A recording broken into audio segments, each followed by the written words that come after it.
dostlar bir dilberi cani cihanım var menin.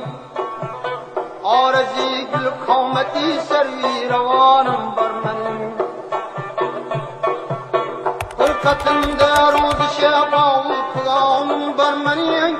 Akim aşık halına tavanım var menin. Söz işkide besi davinyanım var